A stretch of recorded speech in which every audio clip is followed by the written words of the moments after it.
Clareza pode ser você saber onde você quer chegar e como você vai fazer para chegar lá.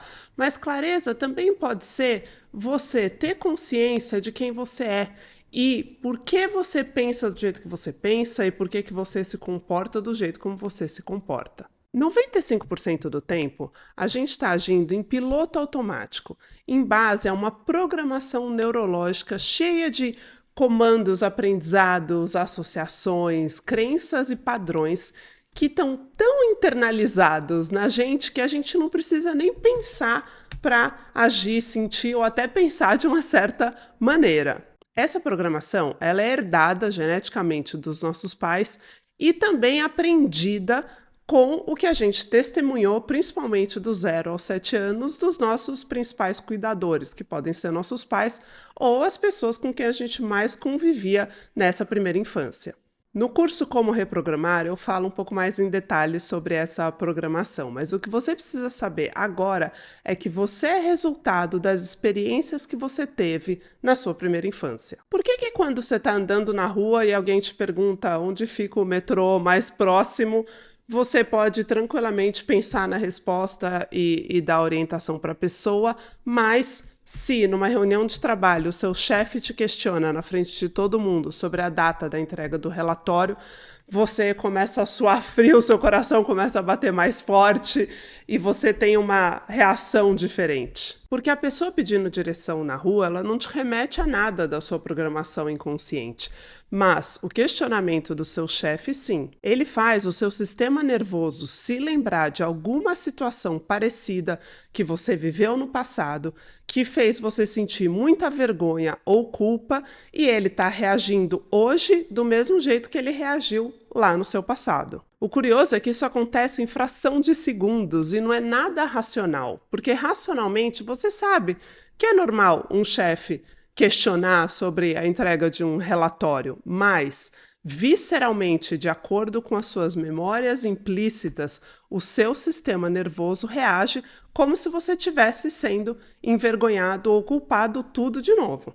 Ou seja, ele está usando aquela programação da sua infância para reagir às situações que você está vivendo hoje na sua vida adulta. E por que é importante saber disso? Porque esse gatilho, essa reação visceral e inconsciente, ela serve de pista para você começar a entender o que está rodando aí na sua programação inconsciente, quais são os comandos, os aprendizados, as associações e por aí vai, que você acredita e que está tão internalizada que às vezes é difícil de você reconhecer. Olhar para os seus gatilhos vai te ajudar a identificar o que pode estar te bloqueando e te impedindo de materializar aquilo que você quer. Deixa eu contar um exemplo pessoal. Teve uma época que eu trabalhava com uma menina que era super confiante, bonita e aparentemente muito bem resolvida.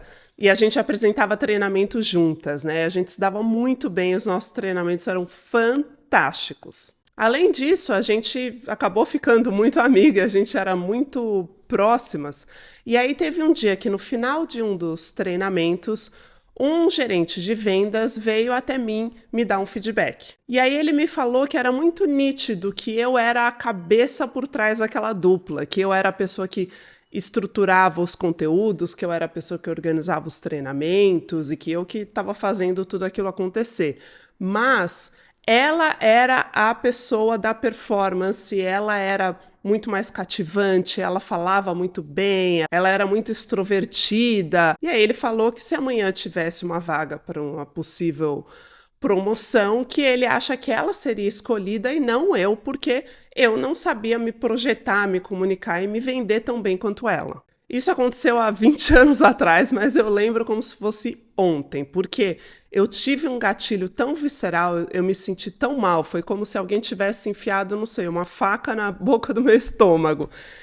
E hoje eu percebo que o que ele estava querendo me dizer é que eu tinha que me expor mais, eu tinha que falar mais das minhas qualidades, eu tinha que trabalhar, né, na minha comunicação, mas naquele momento esse gatilho me serviu para eu saber que tinha algo muito mais profundo ali do que só um feedback de alguém que estava me falando que eu precisava me vender mais porque a minha colega sabia se vender melhor do que eu. E hoje, depois de muito meditar, de muitos anos de terapia, de não sei quantos cadernos de escrita, eu consigo ver que aquela situação me remeteu a uma situação da infância, quando eu tinha uns 5, 6 anos, e eu lembro que meus pais estavam recebendo uns amigos em casa, e eu fui até a sala e eu fiz alguma piada dessas que criança faz, e minha mãe me deu um beliscão e falou que eu não podia falar aquilo na frente das visitas. E aí, naquele momento, eu fui tomada por uma vergonha gigantesca e eu aprendi que eu não podia falar o que eu penso o tempo todo, que eu tinha que ler o ambiente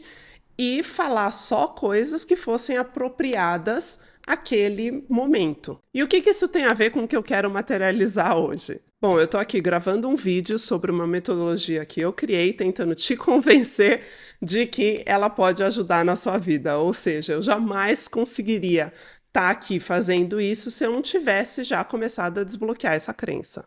Eu ainda tenho muito para desbloquear. Para mim ainda é difícil me vender, falar das minhas conquistas e tal, mas só de eu estar fazendo o que eu estou fazendo aqui agora significa que eu já caminhei muito. Então eu quero te dar um protocolo prático para que você também possa caminhar e você também possa começar a desbloquear essas crenças que são incompatíveis com aquilo que você quer materializar. São 6 perguntas que você deve responder nessa ordem e preferencialmente com papel e caneta. A primeira é: o que te gatilhou recentemente? Então tenta lembrar da última vez que você sentiu essa reação visceral, que pode ser que o seu coração começa a bater mais forte, você começa a suar, sua voz começa a tremer, você sente um aperto no estômago. Como é esse gatilho para você? E aí você vai tentar descrever essa situação com o máximo de detalhes, quem falou o que você falou e principalmente como você se sentiu, e tente descrever essas sensações viscerais que você teve. Em que momento você já se sentiu assim antes? Então, tenta lembrar de algum momento, outro momento na sua vida onde você sentiu essas mesmas coisas que você escreveu aí, que você se sentiu nesse último gatilho. Se você conseguir lembrar de algo que aconteceu há 1 ano atrás, 1 mês atrás, tá ótimo. Mas se você conseguir ir um pouco mais fundo e tentar lembrar de algo da sua infância, melhor ainda, porque talvez, seja a raiz daquilo que você está precisando desbloquear. Agora pensa, nessa memória, por que você se comportou dessa maneira?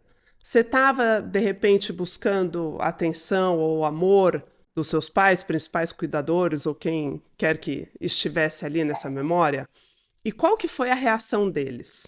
Por que essa pergunta é importante? Porque no meu caso, no exemplo que eu dei, eu fiz aquela piada porque eu queria chamar a atenção dos meus pais, eu queria amor, eu queria me sentir importante, eu queria ser vista ali naquele momento. E a conclusão que a gente tira não é que eu não posso falar tal coisa na frente das visitas. Não, a conclusão que a gente tira é uma crença sobre nós mesmos. Porque quando a gente está na nossa primeira infância e a gente busca amor e a gente não recebe esse amor, a gente acha que tem algo de errado com a gente.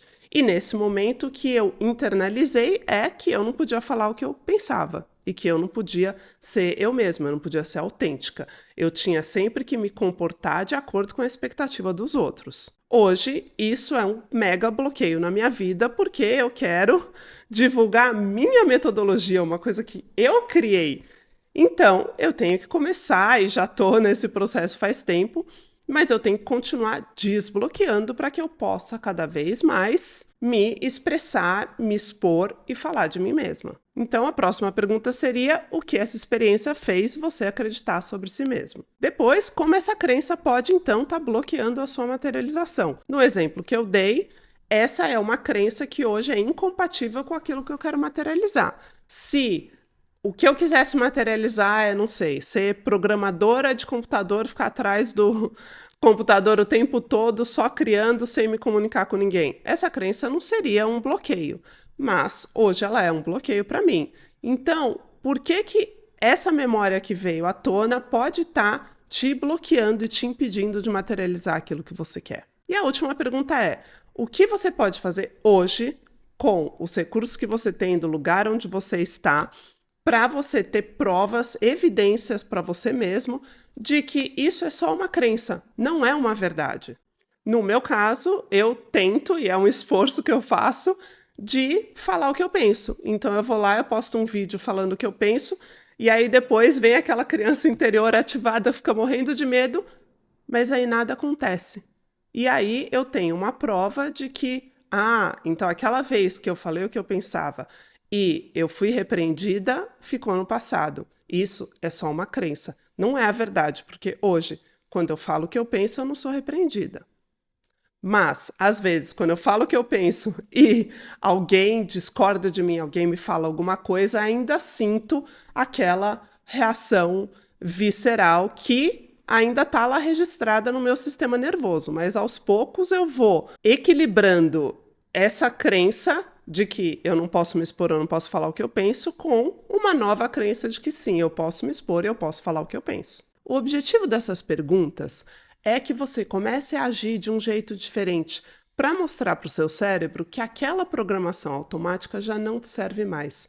E assim você começa a criar novas sinapses, começa a criar uma nova programação e um novo jeito de pensar, de sentir, de agir.